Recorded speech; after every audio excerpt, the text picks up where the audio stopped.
Welcome all. We're going to talk about a deeper understanding of stalked crinoids. And the main focus today is why today stalked crinoids only live in deep water. Oh, anyone here ever gone fossil collecting and collected some fossils? What about crinoid fossils? Yeah, so you probably recognize crinoid fossils from pictures. They can look often these rounds with a hole in them. So they don't actually look all that exciting when you collect them.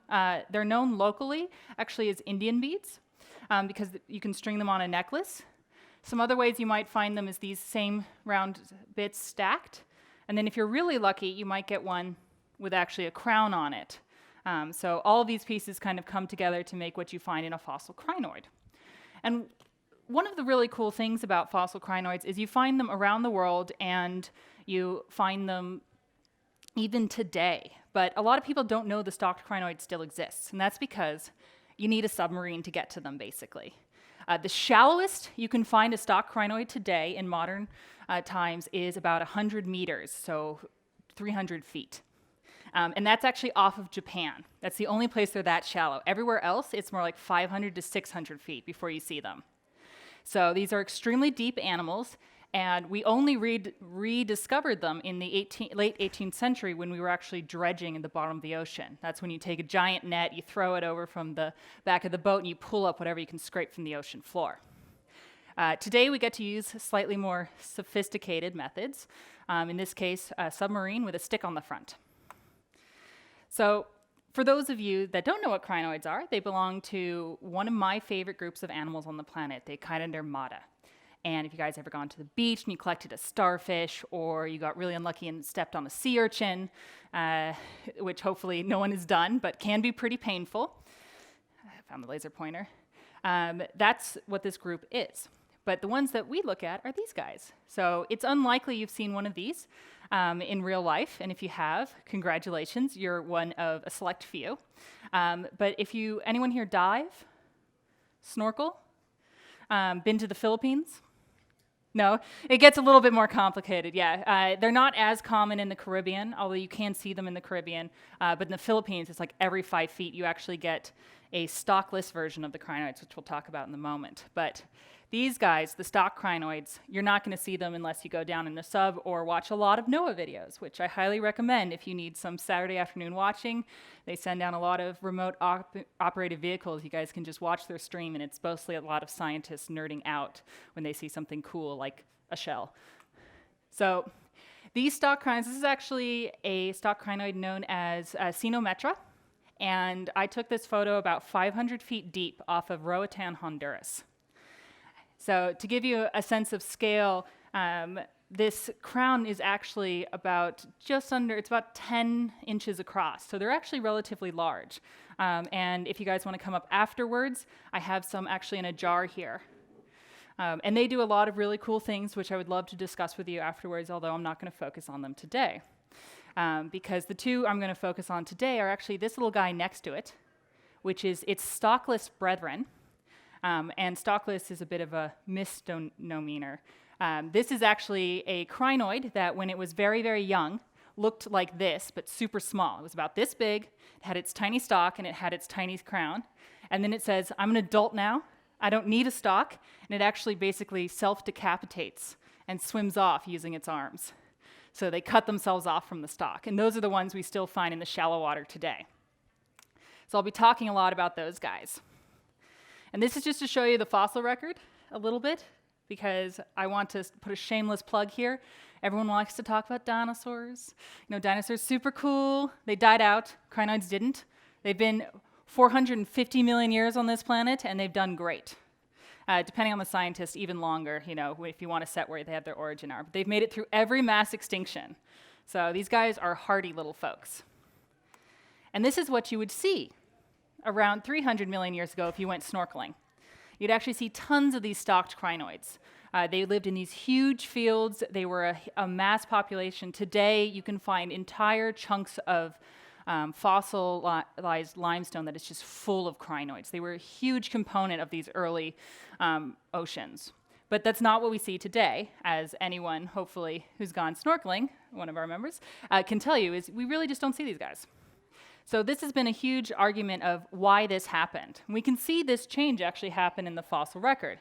If you go out and you collect fossils starting in the Triassic, which is when would dinosaurs show up, if that helps set that in your mind, they actually are still found in shallow water.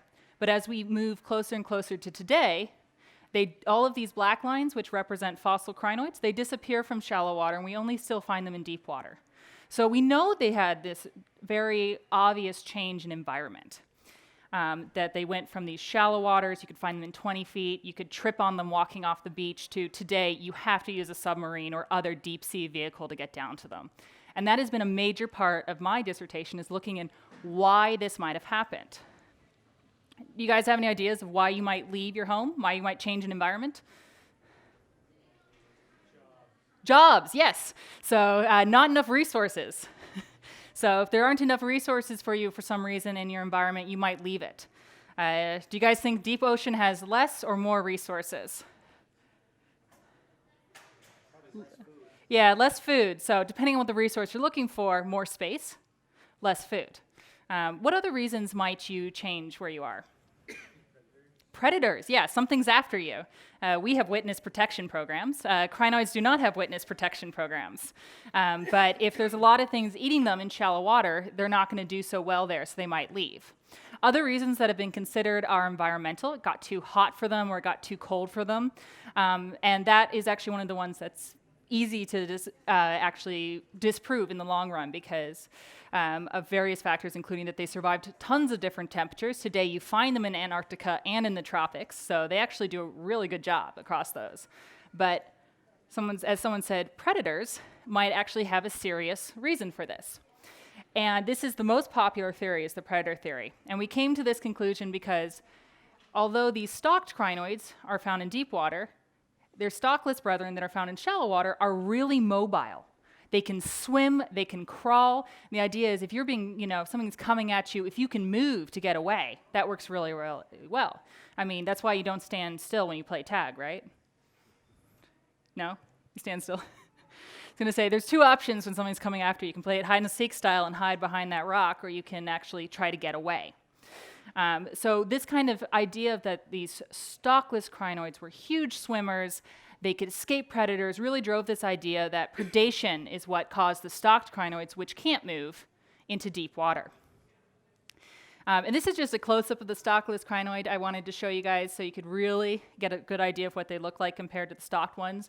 They still can grab onto things even without a stalk. They use these tiny little kind of appendages called cirri. But they basically, when they release those, they can wave these arms and they swim. They're very beautiful swimmers. There was actually one on National Geographic. You'll see these videos. This is one swimming. It looks bizarre, but they're very elegant, in my opinion. I mean, can you imagine using a bunch of single feathers to kind of propel yourself? And there's some bird out there going, hey, I use a ton of feathers to propel myself. But these guys are very good at this. So predation became the really popular hypothesis.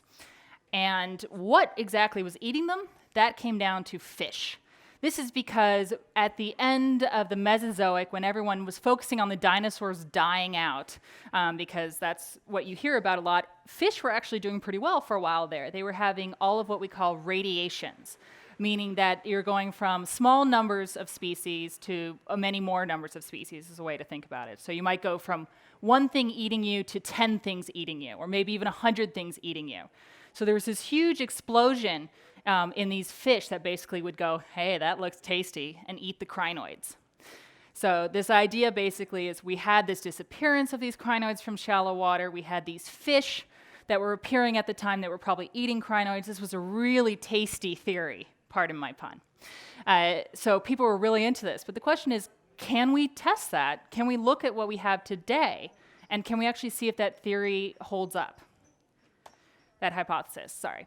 So this is where I came in. And I said, well, okay, so the easiest thing we can say here is if you are in deep water and there's fewer predators versus in shallow water where there's lots of predators, you should see a difference in the number of times you're attacked. Basically, how often you encounter a predator should change with depth, or at least be even. You should definitely not be meeting more fish that are going to eat you in the deep water than the shallow water if predation is really what drove you down there. So this is what I came in, and I said, yeah, I can do this. This sounds easy. You know, you just go out and you count a bunch of crinoids and see how many are injured, right? So you get there and you say, okay, these are the ones I'm going to work on. These are a nice, simplistic crinoid. And I use air quotes there because everything's always more complicated than we like it to be. But one of the advantages of the order Briggetta Crinid is that the ones that I'm working on, Democritus, actually only have 5 arms, which is really important because if I'm looking for injuries, such as a missing set of arms, I don't want them to have lost those arms because they're doing a crazy crinoid thing and losing an arm and growing back 2 so they can get more arms. All those pretty ones I showed you earlier that have tons and tons of arms, they'll actually lose 1 arm, grow back 2, lose another one, grow back another 2, and that's how they multiply their arms.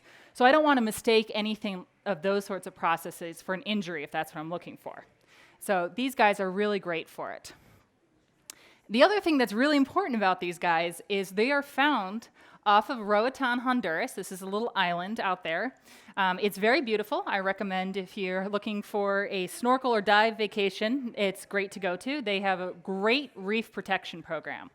There's nothing else to do on the island. It's basically a dive resort, but they really do protect their reefs there, so it's lovely for snorkeling. And most importantly for me is the submersible Idabel. Now, this is one of my colleagues, Chuck Messing, and this is another colleague and my advisor, Tom. And this is just to give you guys an idea of how small the sub is. This is about as much space as we have. I'm actually not leaning in because I'm trying to get a selfie. I'm leaning in because I'm against the wall. You're really shoved in there. You're like this. So you better like the person you're down there with because you're down there for 6 hours. It's that tiny space right in there.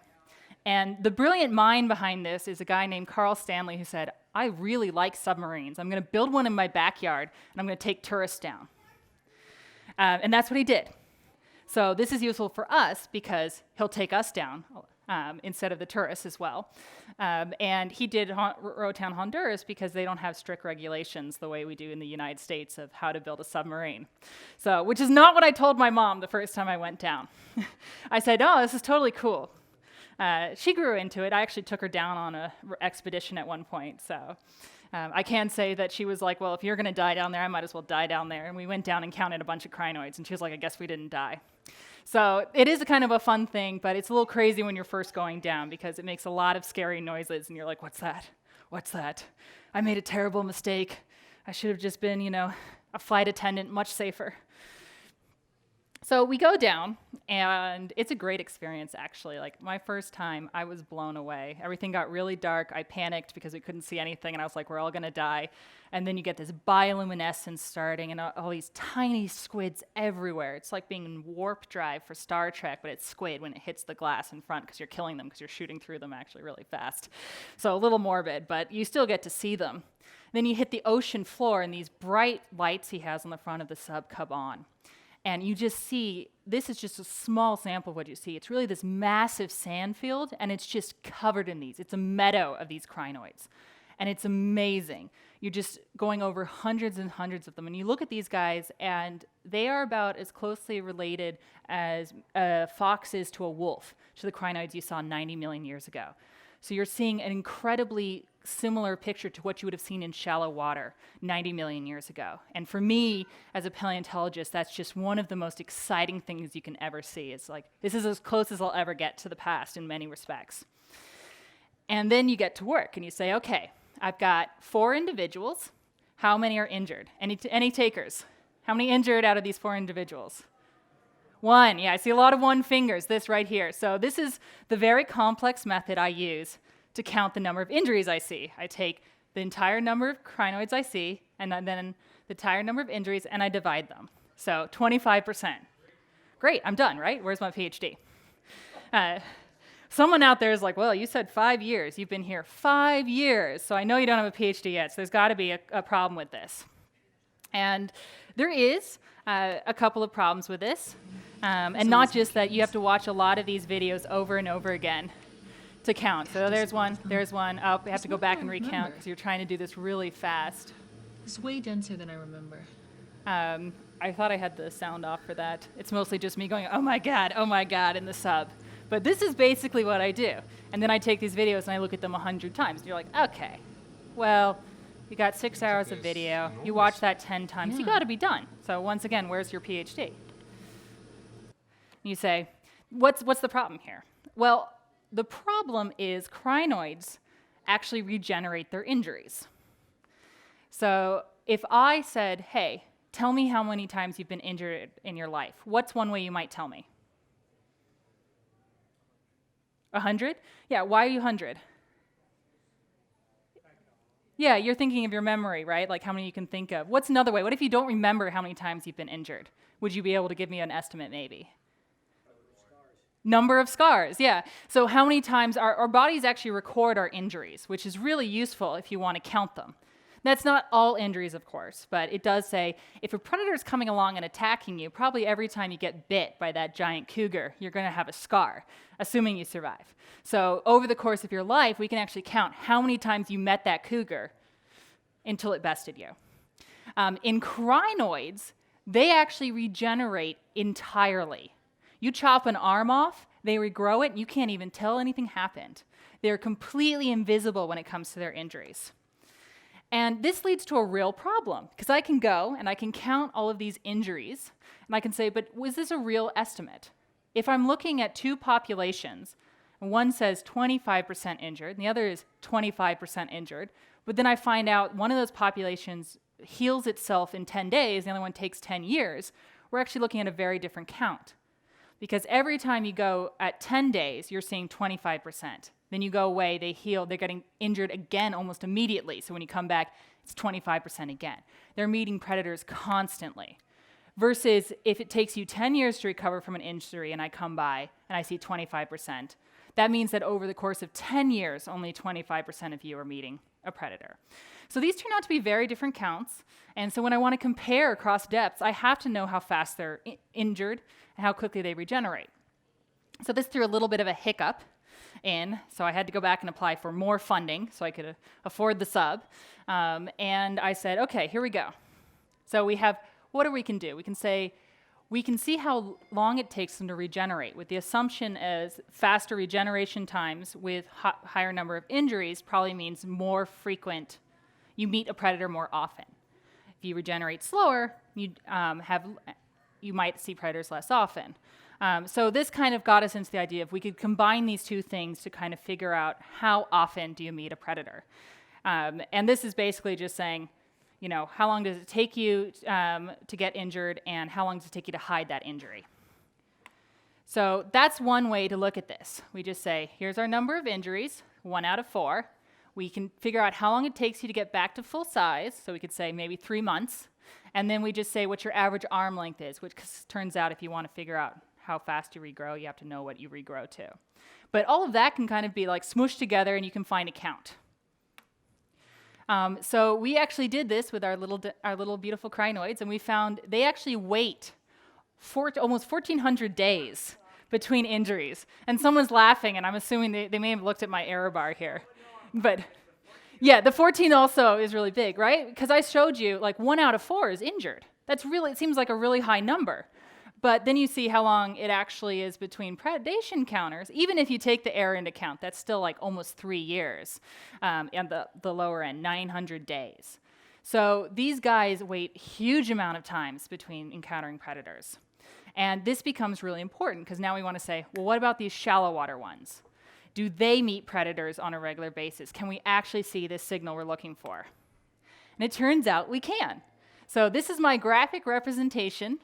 And someone out there is saying, well, those are really tiny and I can't see. And I'm like, yeah, that's because they're so far away. These are actually all shallow water crinoids, basically. And they wait, you can kind of see if you guess, like this is 500 here. This is wait time in days, this is 500 days. They're all waiting like under 100 days between their encounters with predators. If you're one of these beautiful blue crinoids, Cenometra bella, great name, means kind of beautiful. You're meeting a predator every 30 days. Not great for you. You're just coming along, you're like, la, la, la, la, la, boom, have an arm loss. It's eaten. You better regrow it. Florimetra, similarly, it's about 60 days. These guys are each about 20 days. You can get them as low as 8 days. So, these guys, they just encounter predators all the time. Something comes along, grabs an arm. Yes? What is the predator? So we're going to get to that in just a second. but that's also a really interesting question. So for most count, we're talking about fish for these guys. But what I really just want you to take away from this is that our little stalked crinoids wait a huge amount of time before they see predators, and our shallow guys really don't. So when we looked for, remember when I said why you might leave shallow water, and we had the suggestion, it's predation. This is how we actually could test it. We could see if deep water really is what we call a predation refuge. Do you actually meet fewer there? So the question is, what is eating them? So this goes for shallow and deep water. And this gets a little bit complicated, in part because in shallow water, we can actually sit there and we can observe what's eating them. We've seen fish eat them in shallow water. We've also seen fish eat an arm and then decide it tastes terrible and spit it out. So there's really a range going on in shallow water. In deep water, these are all things I've seen around my crinoids. You know, I can rule some of them out. Tiger shark, for example, probably not eating the crinoids, in part because my crinoids are this big. This tiger shark was about 12 feet. So I could probably guess he's not eating the crinoids. Other fish get a little bit more complicated. Maybe they're coming along and eating them. Sea urchins are known to eat them, but one thing we can say to rule sea urchins out for the injuries we're at least looking at now is sea urchins would eat the stalk as well. They go bottom up. And I included this guy because crabs are actually turn out to be a thing. But you're going down these subs. You're there for 6 hours. You really don't see anything coming at these crinoids because remember, how long does it take between injury events? Almost 1,400 days. What are the chances you're there to see one? The exception is my advisor and me. We damage these guys all the time. We go down and we whack them with the sub. Remember I said I had a stick on the front of the sub? We use that all the time.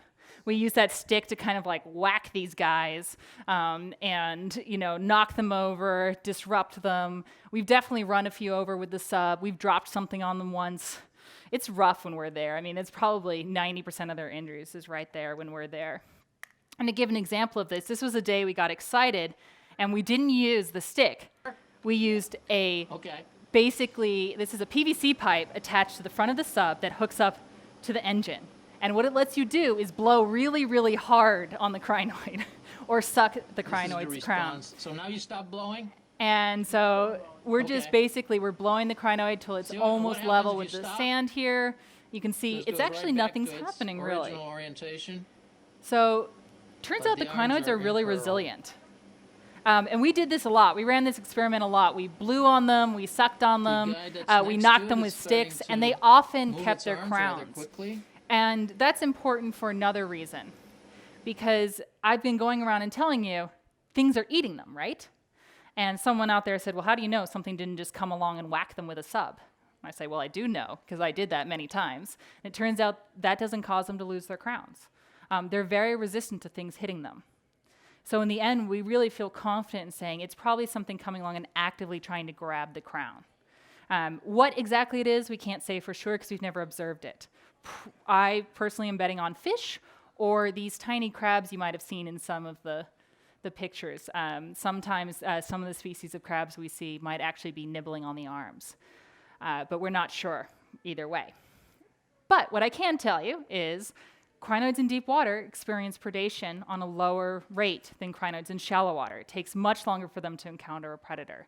And so when we assess the hypothesis that crinoids disappeared from shallow water due to this predation, this story in the modern actually supports that, or at least it doesn't refute it, which means that we can continue on trying to investigate this through other means.